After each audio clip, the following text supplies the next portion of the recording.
अगला पॉइंट है, रोग निदान की कोई विशेष आवश्यकता नहीं है।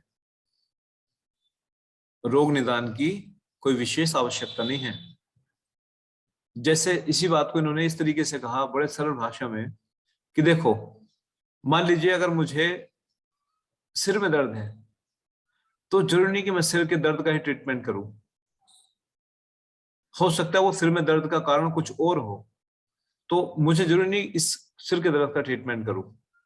मुझे ट्रीटमेंट करना चाहिए शरीर के अन्य अन्य भागों का, दर्द का कारण क्या है शरीर में। तो जैसे एलोपैथी अक्सर ये गलती करता है कि वो सिर्फ रोग का ट्रीटमेंट करता है, जो लक्षण सामने दिखा। तो ये इसी बात को कह रहे हैं कि उस लक्षण के निदान की कोई आवश्यकता नहीं है।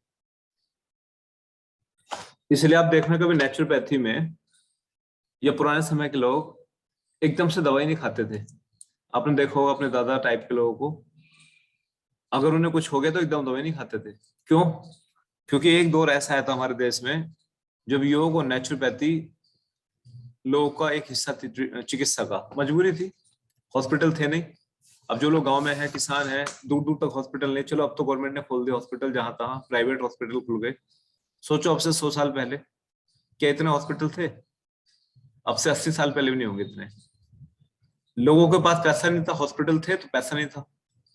तो जिसको कोई समस्या होती थी तो पहले घर में अपने मरीज को रखते थे कई दिन तक। इसी बीच मरीज भी ठीक हो जाता था बेचारा। कैसे ठीक हुआ? क्योंकि नेचुरोपैथी कहते हैं कि किसी रोग की स्पेशल चिकित्सा की जरूरत नहीं, निदान की जरूरत नहीं है, क्योंकि प्रकृति तो अपना कार्य स्वयं कर रही है। जब हमारे शरीर में कोई भी रोग होता है या कोई भी बैक्टीरिया वायरस का इन्फेक्शन होता है, शरीर में प्रभाव आता है शरीर पे उसका, तो हमें तो पता भी नहीं लगता, शरीर अपना काम कर रहा होता है। तो नेचुरोपैथी मानता है कि किसी रोग की कोई विशेष आवश्यकता नहीं है, चिंता मुक्त रहो, क्योंकि शरीर अपना कार्य स्वयं कर रहा है।